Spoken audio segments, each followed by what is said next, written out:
Welcome to Dorsey and Whitney's webinar on Preparing for a New Future, Utah Legislative Updates and Trends in 2021.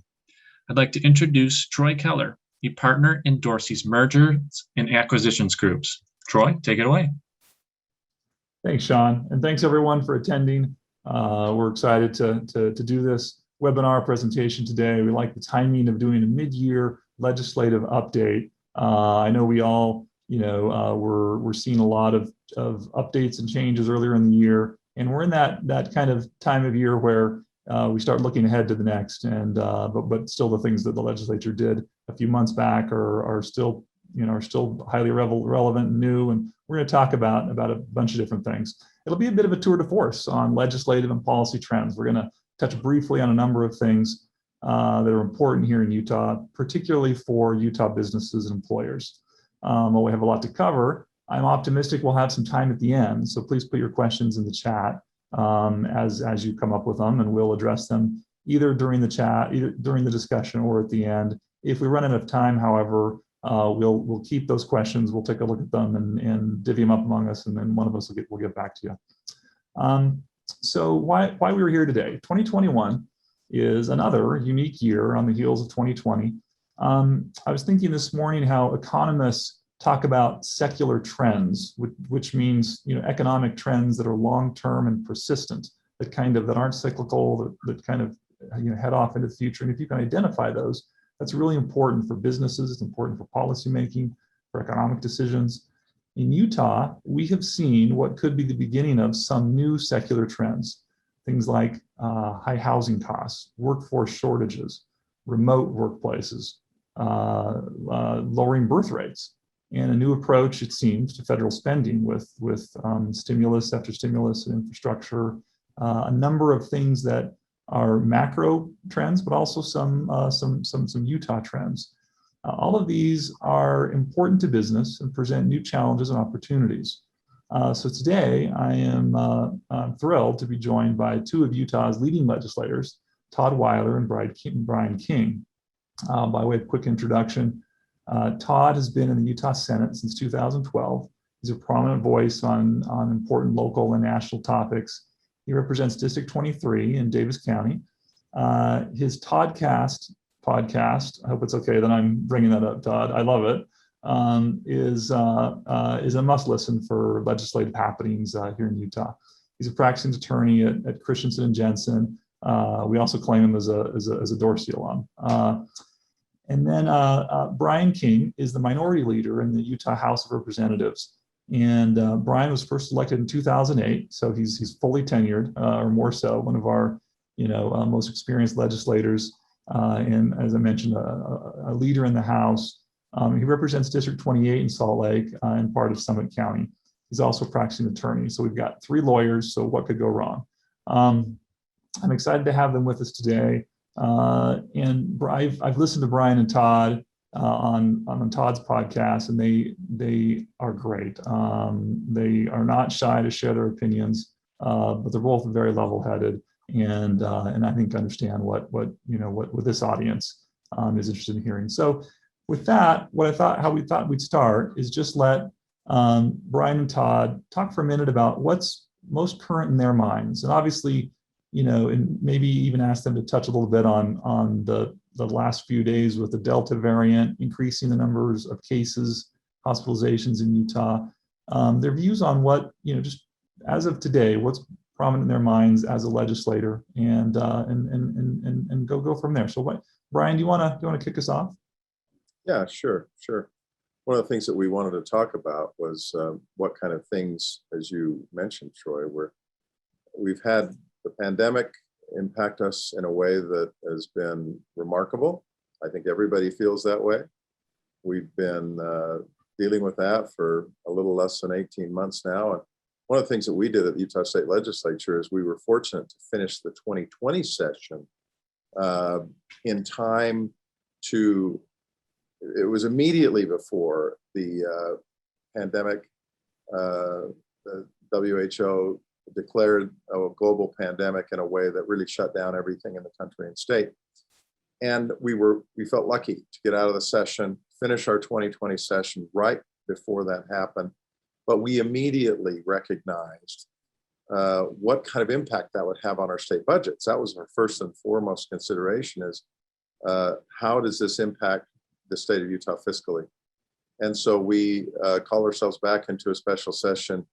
I think if it wasn't April, it was May at latest, and we dealt with a lot of the budget problems that the pandemic was creating. We basically cut back on a lot of the funding that we had approved during the 2020 session. And then we had 2 or 3 other special sessions after that to address those kinds of things. We've been going along, doing what we can to make sure that Utah's economy and Utah's citizens were not impacted adversely to a greater extent than necessary by the pandemic. And of course, everybody's been impacted tremendously. But I think that Democrats and Republicans alike in the Utah State Legislature worked hard to mitigate the negative effects of that pandemic in a way that, first and foremost, of course, saved lives, saved the number of infections that we could come up with. There were ways in which we as Democrats disagreed with our Republican colleagues. I remember Senator Maine and I, Senator Maine, the leader of the House, or the Senate Democrats, and I, the leader of the House Democrats, had a number of conversations with Governor Herbert about the strong feeling we had about the need for a statewide mask mandate. We never saw eye to eye on that with the governor. Utah is one of the few states that never did that.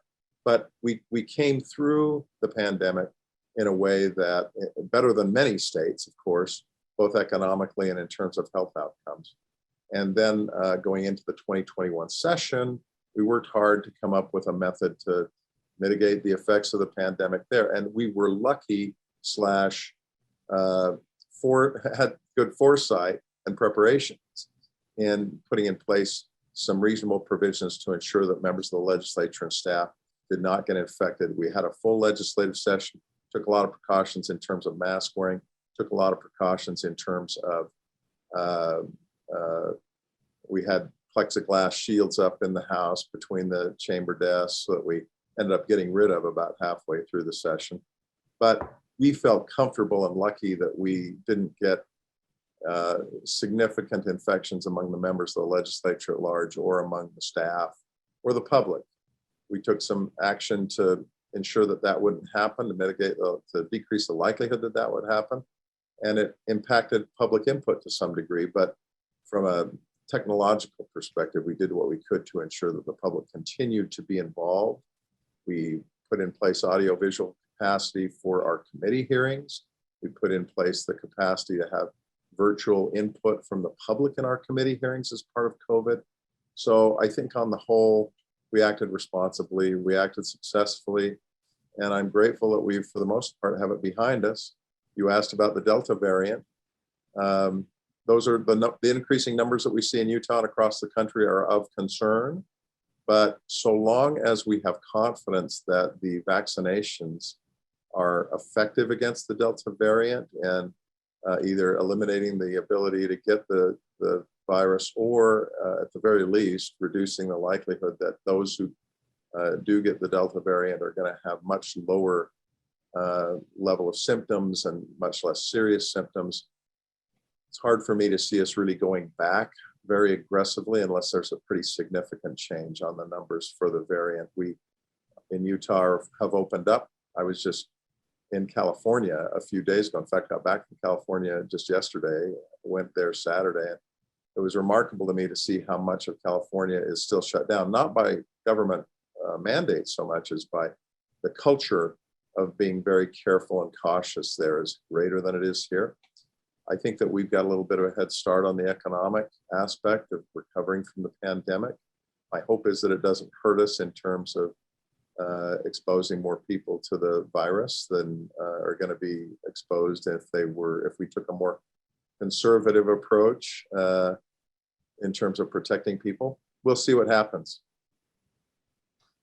Yeah, I agree with pretty much everything Brian said. I was in Hawaii last month, and even at outside venues, we were expected to wear masks. It's almost like going back 6 or 8 months in COVID years. But I do think there were a lot of naysayers. We started taking steps to reopen our economy in May of 2020. You'll recall we opened up the gyms and the hair salons and other things, and a lot of naysayers said, "Oh my gosh, the sky was going to fall," and it didn't. And fortunately, we now are being hailed as the number one economy in the country, and Utah has, I think, the second lowest unemployment rate. And I think a lot of that is, because of the approach that we took, and maybe we got a little bit lucky. But when we, in March, when everything started shutting down, we knew virtually nothing about COVID-19. But by May, we knew a lot more than we knew in March, and of course today we know even more. And I agree with Brian. Short and absent a indication that the vaccines are not working against new variations of the virus, I don't see. I think that we'll continue our march to normalcy. And I've been amazed at how quickly, just in the last 6 weeks or so, how quickly things have normalized in Utah. I feel like we're about 95% normal. In fact, other than my law firm and doctor's offices, I'm never really expected to wear my mask anymore, and and I always will wear it if it's expected, or if I'm asked to, or somebody feels uncomfortable. And so I don't think that I don't think that absent a new development, we're headed back into another shutdown or things. And we have already passed legislation requiring schools to be open and in person beginning this fall, or I guess next month. And I think that's something people really are curious about. Just over the last couple of days, is the number of infections and hospitalizations have increased. So I think thank you very much for that answer. Are we worried that the vaccinations need to be higher? I think I heard we're at 70% now, which seems pretty good. Are we feeling pretty good about that, or is there any concern? Well, and I'm sorry, but I have to add a caveat. That's 70% of people that have had at least one shot. Mm-hmm. And like all of the other states, we are struggling to get people to come back for that second shot for the Moderna and the Pfizer. That's why I think, the Johnson & Johnson shot is probably the future, because it's a one and done shot, especially in rural areas. And so the 70% is a little bit deceptive, because of course, if you've only had one shot for those two, you're not fully vaccinated.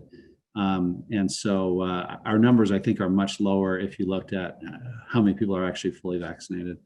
Well, and Troy, another angle to what you just said, but there's a concern and an unknown is we've got the highest percentage of kids who aren't in a position to get vaccinated at all in the country.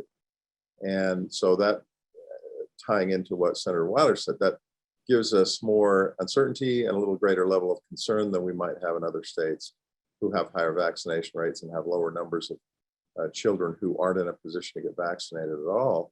That there may be we have to watch very carefully to make sure that we don't have problems going forward. My sense is that we've got to be very diligent about listen carefully to, and adhering to the recommendations of our public health officials. Let's let the science dictate what happens here. First and foremost, I like wishful thinking as much as the next person, and I engage in my share of it. But this is not an area to engage in wishful thinking, or to think that, well, the numbers are high enough that I'm not at risk or of being exposed or getting the virus. That's not accurate for those who haven't been vaccinated. For those who haven't been vaccinated, I'd be very nervous. I think we've got to continue to talk about the need for them to get in and get vaccinated. As Todd's saying, let's make sure that people get their second shots, but let's make sure that people who have expressed reluctance or concern about it to this time do get in and get it. We can't let up on this. I want to continue to be diligent. And I know we've got a lot to cover, but this is, I think, pretty interesting for people. And if you're an employer right now, and we hear what Brian just said, and I've talked to medical professionals who realize that none of their young staff have been vaccinated, and they're trying to struggle with what to do. Do I require that my employees get mandated? In Utah, correct me if I'm wrong, I think Utah doesn't prohibit an employer from requiring vaccinations, but I don't think many do. Any thoughts on how an employer might think about that? Yeah, there was some legislation proposed that would have prohibited employers from doing that, but that legislation did not pass during our general session. For those of you that have been following that, you've probably seen there was a hospital in Texas that was mandating vaccinations for its employees, and it was sued. I believe that lawsuit was dismissed, but yeah, I think that I don't know exactly where the law is going to handle this. Most of you probably know there was a U.S. Supreme Court decision from about 140 years ago that did saying or did allow some mandatory vaccinations. I think it was in the early 1900s or the late 1800s. And so it's hard to know what our Supreme Court today would do, our U.S. Supreme Court today would do. But I'm actually surprised. 8 months ago, I would have expected that by now we would be showing our vaccination cards to get on a Delta Airlines flight or to go shop at Home Depot. I'm surprised, that businesses are pretty much letting people govern themselves. And I'm not disappointed. I'm just surprised that I'm not, I've been vaccinated and I haven't shown my card to anyone. Even when I went to Hawaii, I didn't have to show my card. So I don't know if that's going to stay or if at some point we migrate towards private businesses saying, prove to us that you've been vaccinated. Yeah, I definitely am a fan of trying to promote and get people there of their own, of their own decision. Hopefully that works, which I think it is so far. Okay, well let's go to a very interesting topic. If my slide will move forward. Okay, so Utah has gotten a lot of money. Some states were in desperate need of support from the federal government for their budgets, and from the CARES Act and the American Rescue Plan, those funds went to states. In some states, it helped, but they still have a shortfall. In Utah, my sense is this gave us a bit of extra money for the state. And so a big part of discussions last year and early this year have been how to spend that. This slide kind of shows how the state got $1 billion under the CARES Act, which I believe went mostly for vaccinations and rollouts and all that. I could be wrong there. And then in 2021, some of it has been spent, as you see here on the slide. So what do you guys, any thoughts on your mind on how that money has been or will be spent that would be of interest to the economy, to businesses here? Yeah, I can take a first shot at that. So we met in a special session last May to accept these funds. I thought it was 1.7 billion. The slide says 1.6, but we call them the ARPA funds. It's the American Rescue Plan Act fund. So we passed SJR 101, which was a joint resolution approving the acceptance of the funds, and then also Senate Bill 1001, which was an appropriations adjustment. And that bill, we didn't spend all the money, by the way. We haven't received all the money, right. But Senate Bill 1001 appropriated $571 million of that money. And we won't receive the other half of the money until, by the way, next year. So of that 571 million, we spent 103 million for business and economic development, 100 million for water conservation, and 165 million for social services. And that includes a food bank in San Juan County and mental health services and vaccine distribution. So anyways, we're committed to spending the federal stimulus money responsibly. And we're focusing on 4 areas, and those are creating a generational impact, providing a statewide benefit to citizens, third, generating sizable benefits without future liability, and lastly, addressing long-term challenges in our state. One of the things that we did also in allocating that 1.6 billion, Troy, is that there was a concern on the Executive Appropriations Committee that met when we were talking about this as to whether we should spend all those funds immediately or whether we should hold some in reserve. There was a feeling on the part of most of the members of the Executive Appropriations Committee, which is the primary budget committee for the Utah State Legislature. The legislature as a whole makes decisions and votes on those things, but it's the EAC, the Executive Appropriations Committee, that really is the decision maker that most legislators defer to. And that's the leadership teams of both the House and the Senate from both the Democrats and the Republicans, plus 2 Republican budget chairs and co-chairs from each chamber, total of 20 people. And the feeling was, in consultation with members of the congressional delegation, that there was a lot of uncertainty about the extent to which additional relief packages would be coming from the federal government dealing with the Infrastructure Act that's now being debated and addressed as to whether we'll see something that comes out of Congress on that. The Biden administration has additionally proposed a Families Relief and Support Act bill that is going to be debated into the future, both of which have the potential to provide significant additional federal funds to the state of Utah. Our congressional delegation has suggested that some of those funds, significant amount of that funding, may require federal matching, or rather may require state matching funds. So there was a concern that we're going to see federal money being allocated to the states in the future that has significant benefit for the states, but also has funding, matching state funding requirements associated with them that will we will be able to use this ARPA money for, the American Rescue Plan Act money for, as part of our match. So this is prudent planning in many respects about how we allocate these funds, how we spend them, appropriate them, balanced against addressing the immediate and substantial and significant needs that Utahns have for whether it's arising out of the pandemic or just arising out of things that we've always known that we had and want to make sure in the future that we address. Things like better mental health funding, things like affordable funding for affordable housing, funding for substance abuse treatment, funding for education. I mean, there's a long list, many social programs out there that have, we know based on research, we know based on our best evidence that there's good return on investment for these things. You can look at pre-K education as an example of something that everyone seems to agree based on research and evidence has really highly leveraged return on investment, that Utah, quite honestly, has a long way to go before we get a good pre-K program in place that provides those services for as many children as possible and as many children as needed.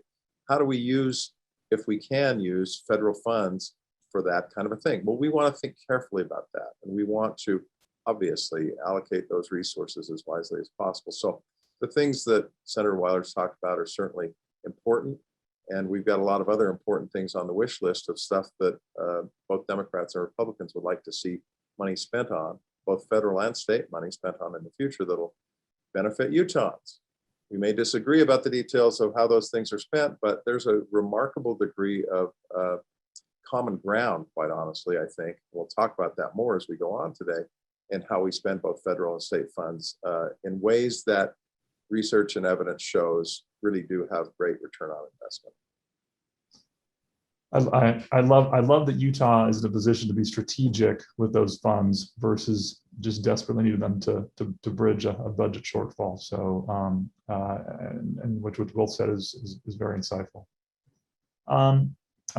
Okay, let's go to another topic, and this one we won't spend much time on. I think Senator Weiler knows it's a bit of a pet peeve for me. This was one where basically what happened was, a lot of our small businesses in Utah, there's a large take-up rate among Utah small businesses on the PPP loans. The government, I think in a smart way, tied the forgiveness of those loans to how they were spent, encouraging people, incentivizing people to spend them on payroll in large part. And in Utah, the federal government, after some back and forth with the IRS, Congress finally said, look, the loan forgiveness, even though normally in the ordinary course, forgiveness of debt is considered income, it's taxable, we're not going to do that because this is basically, it's not, it looks like income associated with, to the business, but really it's federal support. So we're not going to tax ourselves effectively. And most states said, yeah, well, we agree with that, we'll do the same thing. Utah is one of a few states, though, that so far, and I've heard that there's rumblings that it might get fixed, in my mind, to fix, but that Utah's one of the states that said, no, we're just going to tax that grant or that loan forgiveness, and unless the legislature steps in. So it feels like I'm putting pressure on you guys. I don't mean to. Curious what, if this is something that you think will get looked at again. I know it was looked at and kind of legislature passed on stepping in on it. Well, Troy, I'm going to jump in. To my knowledge, only 19 states have forgiven the PPP loans. And I just want to, I know this is a sore spot, but I just want to say the federal government, you never know what they're going to do because you can't always believe what they're going to say, but they waited until December to pass legislation to forgive, to not count that as income on the federal side, which didn't give us a lot of time to react because our session started in January. However, a lot of people are under the impression that Utah actively passed a new law to make that loan forgiveness taxable. And I just want everyone to understand that to make it not taxable, we would have had to pass new legislation, which we chose not to do. I'm not saying we couldn't have done that, but the majority in both houses chose not to do that. Because the fact of the matter is if you have a business and someone forgives a debt, that's always been a taxable event. And so the outlier here is the federal government changing its laws to something that's never, been not taxable before. And the outlier is the 19 states who followed that, not the 31 states, including Utah, that just left the existing accounting principles in place. And I just want to close on this topic with this. Let's say Brian King and I were both $30,000 in debt, and we traveled together to Los Angeles to go on The Price is Right, hoping to win the Showcase Showdown so that we can pay off our debt. And as luck would have it, Brian gets picked out of the audience. I don't, because he's obviously better looking and more entertaining than I am. And Brian does, in fact, he presses Drew Carey and he wins the Showcase Showdown. And it just so happens that it's exactly $30,000. So Brian gets home from The Price is Right. I have nothing. I still owe my $30,000. Brian has won $30,000. I still have, my debt, and Brian has won it. Now Brian finds out, oh my gosh, all of my winnings are taxable. And so now Brian, who has the winnings and I have nothing, he goes up to the Capitol and says, hey, I wanted to spend all $30,000 on my debt. Can you change the law so that my winnings are not taxable? Meanwhile, I still have nothing. That's kind of a corollary to the PPP loans. Now, I know that's not a perfect example. I know we were in a pandemic, and I know the arguments against that. But yeah, there weren't a lot of legislators who were in the mood to say, yeah, Brian, poor you. You have to pay taxes on all that money you won. Meanwhile, Weiler still has nothing. And there are several situations in Utah, hundreds of situations, where two business competitors applied for those PPP loans and one got them and the other one didn't. And that was kind of the scenario that we were looking at. And I just want to kind of give that alternative argument because I know this was a sore spot. And I know with this audience, I'm probably on the losing side of this battle. So.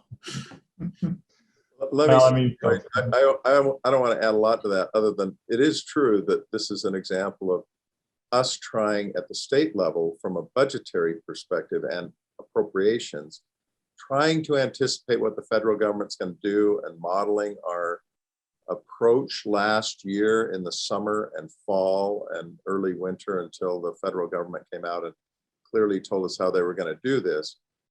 Us trying to anticipate what they were going to do, and we guessed wrong, basically. They zigged, we zagged, and so you have some disconnect there in terms of the state taxation treatment of those proceeds and the federal government. My thinking, and I think it was pretty widely shared by the members of our caucus, was we wanted to take we were in favor of taking some measures in the last session to address the taxability of those who were in the most difficult circumstances and who needed tax relief the most, while at the same time using some policies that made sense and some parameters that made sense to basically means test who would get a break on the taxation of those that PPP money and who wouldn't. I think that makes sense. I think those who have done well throughout the pandemic and also were able to get their hands on PPP money there should be some tax consequences for that from the state level. That doesn't trouble me at all. But I think there are also businesses that really struggled and are still struggling, that you can logically and in a reasonable, rational way come up with some policies and parameters for our tax policy at the state level to put in place something that gives them a break while at the same time says to folks who have done really well, you're going to pay taxes on your money. That would take some effort. There's not going to be agreement on it, but that's the nature of policy at the legislature, that we should be putting in place nuanced and fact-sensitive kinds of policies to deal with the realities of that people are experiencing on the ground. A progressive tax policy, an incremental, a means-tested tax policy on that issue was something we favored. We didn't see anything come out of the session at all. I don't really see that we're likely to go back and revisit that, quite honestly. I think that's a water under the bridge, but those are my thoughts about it. I agree with Brian, Troy. There's a 99.9% chance we do not revisit that. I think that we've already taken the political hit for making the decision we did, and I don't see us picking at that scab in 2022. Okay, our hopes are dashed. That's fine. I did see it was mentioned in the taxation committee, revenue committee, as a as a study item. I don't dispute anything you guys have said. There is a lottery feel to the PPP, and I know of businesses where it was a windfall, and lucky for them. And I agree they should probably be taxed. I know of restaurants that stayed open and only paid, use that money to pay employees when they otherwise wouldn't have kept employees, and then to get taxed is, I think it's tough. And let me just say, I do think there was a bait and switch because the money was offered really early and then Congress started changing the rules. And so I do think the best argument against what I articulated earlier would be, hey, I was going to lay off all of these employees, Yes. but based on these promises, I didn't lay anyone off. And now you're telling me I have to pay taxes, state taxes on that. I do think that's the best argument on the other side. I agree. I think that's the core argument. Yeah, I like if, like Brian said, if there were some way to be more, nuanced. But anyway, okay, we spent too much time on this. Let's keep moving. So the inland port has been this big idea that Utah has had for a number of years now, and it seems like every session, incrementally, the legislature, continues to support that and do this, bits and pieces, meaningful steps. And the legislature, I think, is keeping a watchful eye on it. I think the business community, not to speak for them, but my feeling is that they view it as interesting, maybe a great thing for Utah and for businesses here. But it's a bit, there's a touch of experimental about it. I just wanted to take a half second and read this quote from Miles Hansen, which isn't meant to be necessarily a defense of the inland port, but definitely defense of Utah looking abroad, and the inland port is part of that, of finding ways to continue to be more international. And he notes how Utah is the best in the nation in engaging internationally right now under some of the SBA programs, and in the growth rate of exports. This helps globalize our economy, and here's the key part, which helps Utah companies create higher paying jobs that are more resilient. So if that's what happens with the inland port over time, I think that is, money and time well spent. Love to get your guys' views on that and on what the legislature did this last time around, which is kind of develop a bit of a rural focus to it, and where it might go from here.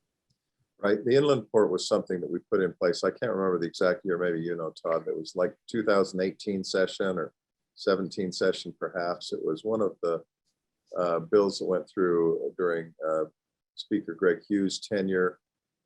Francis Gibson was sort of the point person, and representative in the House, majority leader in the House was sort of the point person on a lot of inland port bills, along with the Speaker.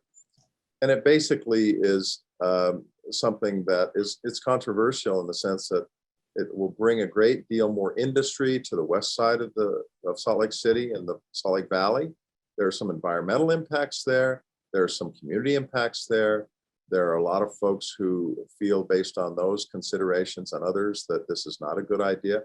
I had a constituent come to me during the session and say, look, we want to make sure that, we feel strongly that we want your support to repeal the inland port. And I looked at him and I said, look, let me make sure that you understand something. This is not a feasible idea that you're promoting in terms of repealing the inland port. That's not gonna happen. And that's not a hill on which I'm gonna die. I don't know of any other Democrats, whether they opposed or supported the inland port, who feel, well, for those who oppose the inland port specifically, that they feel that repeal of the inland port at this point is a viable option. It's just not happening. And there are political considerations that go into my statement in saying that, but there are also some just pragmatic considerations. I mean, we've come down the road now several years in terms of putting together a legal infrastructure, a geographic infrastructure, a political infrastructure for having the inland port go forward. We're taking reasonable efforts, I think, and we need to take more to mitigate the environmental impact of that, because there are some concerns about air quality. There are concerns about what impact it will have on wildlife out there on the west side of the valley up toward the Great Salt Lake. And so we're addressing those. At this point, what we're doing in place is putting in tweaks of what the superstructure is for our inland port framework right now. And we did that in this last session. We put in place, as your slide shows, an infrastructure bank that uses state funds to make loans to projects in rural areas. There's a hub and spoke feeling that the inland port infrastructure is now in place in Salt Lake County, but that we can address some of the concerns that people have raised about the impacts on Salt Lake County and Salt Lake City by doing a hub and spoke framework that also provides significant economic benefit to other areas in rural Utah. It has the potential. I agree with you, Troy. There's some things that we've got to be very careful about planning around to make sure that we don't have more negative impact from the inland port than we want, or than is absolutely necessary on the environment, on communities, on the air quality, on recreation and wildlife. But I think that we can do that if we're smart, while also realizing significant benefit economically and in terms of our international development. So what we want, of course, is the best of both worlds. We want a win-win. We want a healthy economy. We want the benefits that come from good economic development, whether we're Republicans or Democrats, I think. What we don't want is to have one community or one aspect of the quality of life in our state adversely impacted to an unacceptable degree. So that's what we're working on addressing. You'll continue to see work every session in this area. I'm absolutely convinced that's the mark of a good legislative process, is to address in a timely and nimble way at the legislative level and at the local levels those things that are occurring that crop up that are problems. We have a good governance structure for the inland port in Utah right now. We brought people in that know what they're doing in terms of having experience in other locations outside the state of Utah. And I think we're going to continue to see involvement and input from the localities and from the players at the table as to how the inland port operations go forward in the best possible way. Again, we're not always going to agree on this stuff, but I honestly believe that many of the concerns that have been raised by people about the inland port in the past have already been addressed to a significant degree, and we'll continue to address them as we need to going forward. Thank you. So this legislation, Senate Bill 243, it's just the next cog, it's the next piece of the puzzle in the inland port development. And it has changed over time. So I want to cover real quickly a couple of areas. First of all, what we're talking about, just to make sure we're all on the same page, is when a shipping container leaves Taiwan, let's say in April, filled with Halloween supplies, to be sold in Target, it's gonna travel across the oceans, and then it's gonna arrive, along, let's say, the West Coast, either in Seattle or let's say LA or San Diego. And there's a backlog there. And so sometimes that shipping container will sit there unopened for up to 60 days. So the idea of the inland port, and there are inland ports operating in the eastern US, but not in the western US, is the day after that ship pulls in, you would unload that shipping container still unopened, put it on a train, and then it would be in Utah the next day. And then it would be open for the first time in Utah. That's the inland port, and it would be inspected here and then repackaged. And then, the idea is, we're within a day's drive of, several, I don't know, about 24 million people, including, Denver and of course, Phoenix and all of the other big cities around us. But that's the concept, and it has worked successfully and profitably back east. There just isn't one in the West. Most of the criticism that I've heard has been about air quality and then West Side development in Salt Lake. So from an air quality standpoint, will the inland port increase traffic? Well, probably. But I also say, in 10 years, I think all of our trucks are going to be electric powered. And our air quality has been getting better, even though people get mad when I say this. Statistically, it's been getting better every year for the last 20 years or so. And it's going to continue to get better because of advances in technology and federal laws. But notwithstanding that, what people tend to ignore is that shipping container that the one I'm using with the Halloween. Let's say that was bound for a Target store in Denver. That shipping container was already passing through Utah. And so people act like the inland port, that we're starting at zero with trucking and train traffic. And as soon as the inland port opens, it's going to go up to 100 immediately. But what they don't recognize is most of that cargo was already coming through Utah. We just weren't getting a benefit from it unless the truck stopped and bought gas at one of our gas stations. And so there is going to be an impact. Also, there's been steps taken.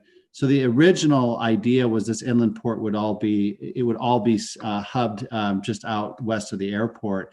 But the new concept is it's going to be, like Brian mentioned, a hub and spoke. So it's going to involve Ogden, it's going to involve rural Utah. And so it won't just be at one point. But the area right by the Salt Lake Airport is important because it has easy on and off to I-15 and I-80, as well as the airport, as well as railroad lines. And so that is an ideal location for an inland port. And the last thing I want to say, and I don't want to get too political because I don't want to hurt Brian's feelings, but it's amazing to me how this has morphed into a Republican thing that the Democrats all hate and oppose. Because the first time I ever heard of an inland port for Salt Lake or for Utah was from County Mayor Ben McAdams. And I remember we were at breakfast in November of 2016, and he told me it was his number one priority. And then under Mayor Jackie Biskupski, the Salt Lake City Council signed several contracts with vendors that came up for renewal or for debate several years later after it became controversial. And so this was something that was Democratic driven, and it was embraced by the Republicans. And now it's become like, oh, the Republicans are jamming this down our throats. So I do have a lot of high hopes for the inland port. There is some experimental nature to it, as Troy recognized, but the legislature has doubled down, tripled down, quadrupled down on the inland port. And I don't see that changing, even though even this morning I got an email from a constituent saying repeal the inland port. It's the same email I've been getting for 3 years. It asked me to watch a 4-minute video on YouTube that I've seen several times, and it doesn't really change anything. But in any event, it is controversial, but I think it will help us in the future grow our economy. Well, thanks both. And with the most modern airport in the U.S., I think there's a lot of potential for this, as you both said, big idea. So let's infrastructure. We've talked a little bit about the little additional liquidity that the federal money has given us. I know there's not a direct tie to HB 433, but I think indirectly it's let people feel a little more free to spend some money in the state, some needed infrastructure. I'll leave it at that. Any comments either of you have on this? I think, Todd, we were going to lead off with you on this one. Well, sorry. So yeah, we made a huge investment in roads and transit. That includes, like you said, the double tracking of Front Runner, which is a really big deal for anyone who's ever ridden Front Runner and you're sitting there waiting for the other train to come and pass. And so I think in 30 years, you're going to see a Front Runner that's running like maybe every 5 or 10 minutes during rush hour and every 15 minutes the rest of the year. Right now, for a lot of people, it's like, no, if I miss a train, I can't wait an hour during the day for the next train. But the double tracking is a huge thing. But we will still pack your bicycle on Front Runner, Todd? I have my bicycle on there all the time. In fact, I did it yesterday. You know, we have billions of dollars of unmet needs in roads and bridges, and especially water infrastructure. So you'll continue, I think, to see the legislature spend a lot of money on infrastructure, and it's really just an investment in our future.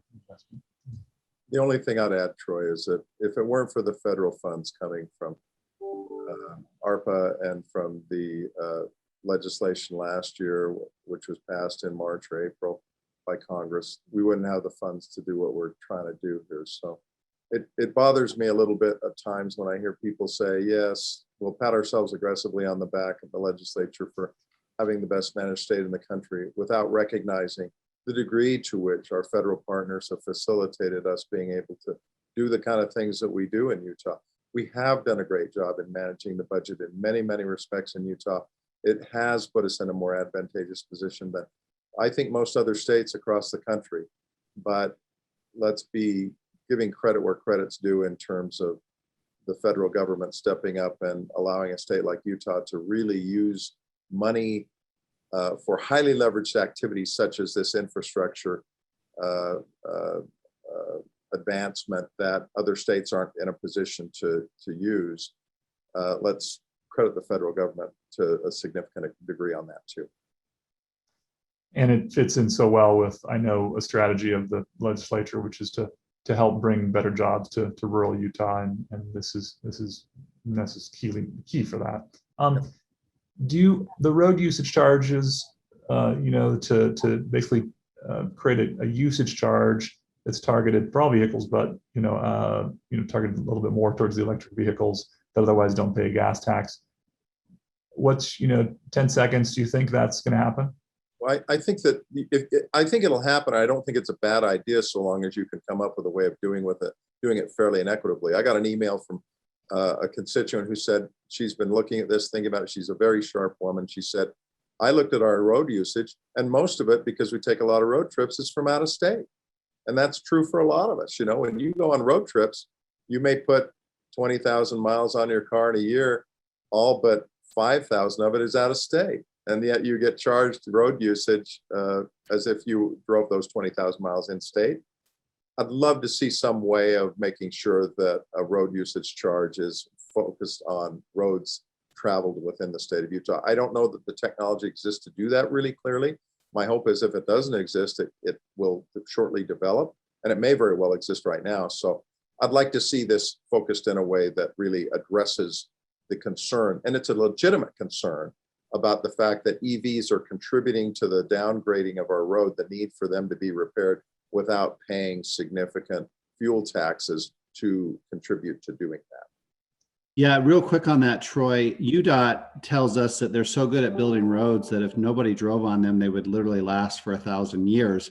And so I only bring that up because it is the driving on the road that causes the road to be damaged and need to be repaired and eventually replaced.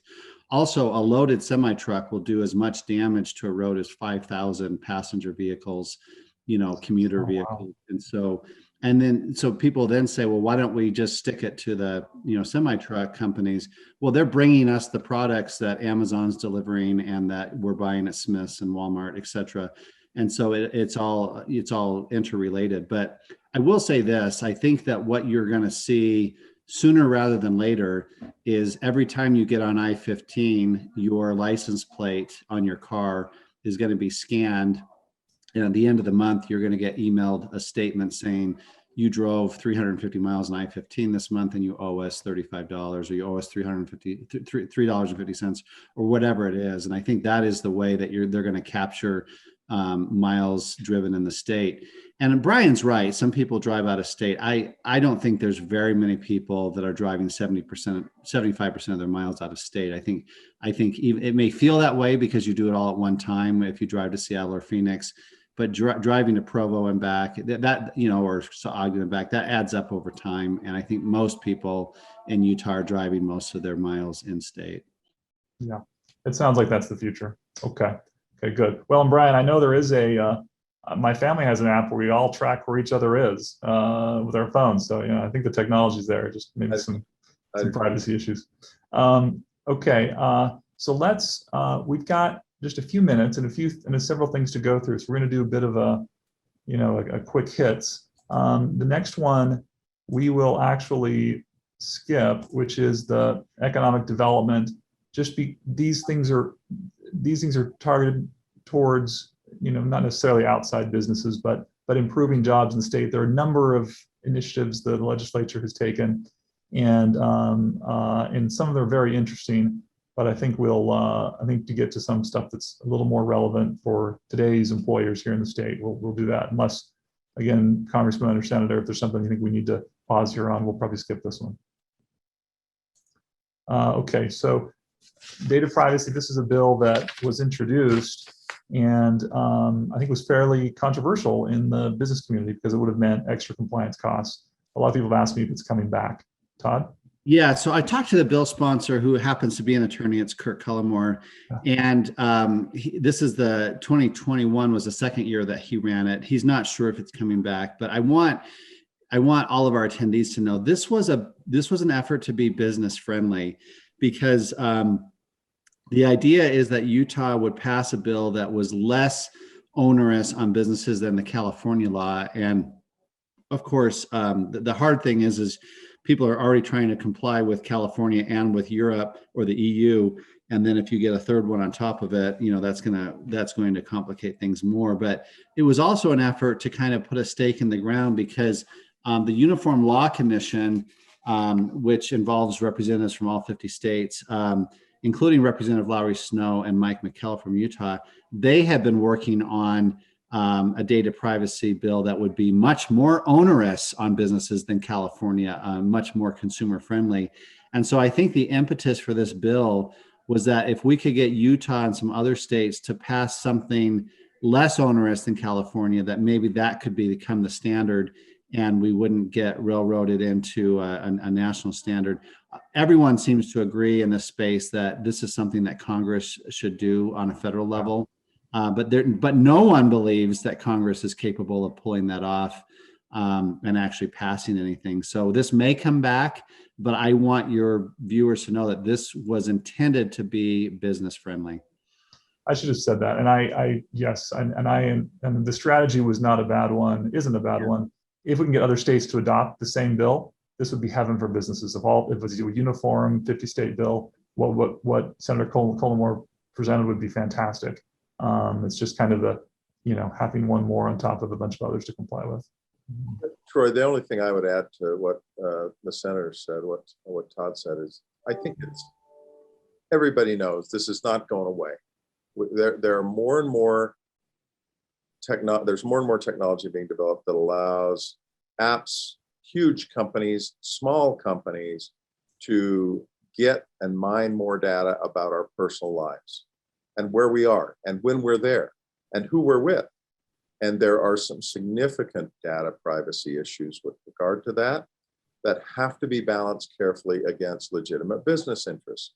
And on different issues, different people are on different sides of it. This puts the libertarians, for example, ideological libertarians, in a very interesting position, because they feel more acutely than others, at least ideologically claim to feel more acutely than others, the need to protect data and protect privacy, while at the same time keep not just government, but keep business out of our personal lives. So I think that we're going to continue to talk about this, and we should continue to talk about this, because there are legitimate ways in which I don't have a problem with business having access to my data and my personal information, but there are definitely limits that I want to make sure are in place. And I think anybody on this call can think of those ways in which we want limits in place. So we'll keep looking at it, and we'll keep trying to balance it effectively, as will people across the nation, as will people across the world. So if anything, they say the difference between conservatives and liberals is that conservatives are more concerned about concentrations of government power,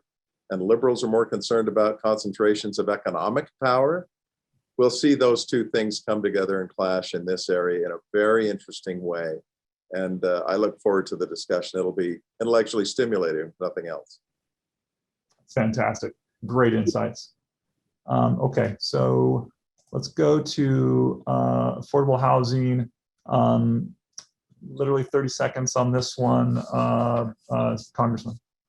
Yeah, the only thing I'd say is we had, just so you know, Troy, by the way, I'm not a congressman because I'm not in Congress, but I am a representative. Affordable housing, Jake Anderegg has some work that he's been doing in this area. SB 164 was another bill that passed with Jake leading it up. I want to give him credit for a lot of work over many years in dealing with affordable housing.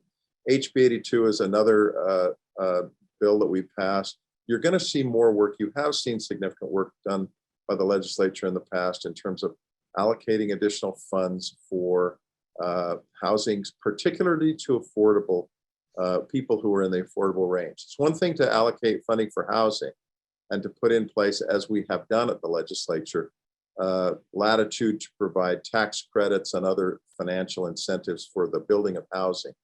It's another to make sure that a certain amount of that housing, a certain proportion of those credits or financial incentives are used specifically to address the needs of people who are within a certain income threshold in terms of the average rents and the average cost of housing in our state. We've done both, but we as Democrats are particularly focused on making sure that affordable housing is provided. We're going to cause real problems for both our quality of life and our future economic development if we don't ensure that housing that's affordable is provided throughout the state. HB 82 assisted in that, so did SB 164, and we're looking at decreasing and minimizing to the greatest extent possible the regulatory costs of construction. That's important, that's helpful. At the same time, there's a balancing here in terms of making sure that we have both public safety issues taken care of in housing, that we have environmental issues taken care of in housing. And so again, a lot of balancing, a lot of trying to make sure that we strike the right effort on this. And we've made some progress, and I'm sure we'll continue to make progress. Again, part of the way that we can make progress is through the availability of either federal funds to address those things specifically, or if federal funds aren't available to specifically address this issue, affordable housing, that those federal funds are available to free up state funds that would otherwise need to be used for some of the things that those federal funds can address. So it's a question of both federal funds that are available to use for this and also the freeing up of state money that would otherwise be used on those federal funds. This is such an important issue for employers because it helps them bring talent into the state if people can come here and find a great place to live. We are out of time, but I would like either of you any closing points you'd like to make, and I'm sure people will hang on for a minute, and then we'll say thanks. Yeah, I think I always make a pitch. Find out who your legislators are based on where you live, and reach out to them over the summer or the fall. A lot of people wait until February to try to form a relationship with us, and we're just too damn busy in February. So do it now. Let them, let your legislator, if I'm your legislator, let me know, hey, I'm an attorney, I practice in this field. And if there's a bill that, I may be contacting you in the future to give you, share some of my expertise with you, I would always appreciate that. And even if I'm not your legislator, if you have some valuable input on a bill that's within your area, your wheelhouse, then send me an email with some detailed feedback, and I'll usually print that out and take it to the committee with me. So I always enjoy that type of expert feedback. Yeah, I think what Todd says is exactly right. We appreciate input from our constituents. The most important bill that I passed in the last session came to me from a suggestion from a constituent who pointed out something in the education code that was an issue, and we addressed that, provided some additional funding for mental health needs of K through 6 students that was really important. And one of the things that I think people also need to know is that the Utah State Legislature is quite a bit different than the federal Congress in the sense that we have to work together, and we do work together across party lines to a much more effective and much greater extent than they do in Congress. There's a lot less bickering. There's a lot less partisan divide. There are partisan divides, and you'll see them up at the legislature. But the vast majority, I don't mean 60 or 70%. I mean 90, 95% of the bills that pass up there, probably even higher than that percentage, do so with bipartisan support. We work closely as Democrats with our colleagues across the aisle. Partly that's a consideration of the realities of the numbers and the fact that we can't get anything passed without Republican support. But I have to say, I have great working relationships with many, many Republicans who are very willing to come to me and say, give me your input on this bill that I'm running. I want to know what the Democrats are going to be thinking, and I'd like to get some input from them. Senator Weiler and I have sponsored each other's bills in our respective chambers when they pass in our own chamber. I have Todd be the Senate sponsor for my bills and vice versa for bills that he passes in the Senate, comes over to the House. There's an excellent working relationship. That's important. It should give confidence to Utahns and to the people on this call to recognize we're accomplishing some good things at the legislature. We can always do more, and that's where input from you comes in to your legislator. Let us know what we're doing well and what needs to be done better. Well, and I can attest from working with both of you and many others that what you've said is exactly right about Utah and about the hard work that you do, and you sacrifice a lot of your life and time, and you are doing an excellent job. So thank you for today. Thank you for that work, Representative King, Senator Weiler, and thanks to all who attended.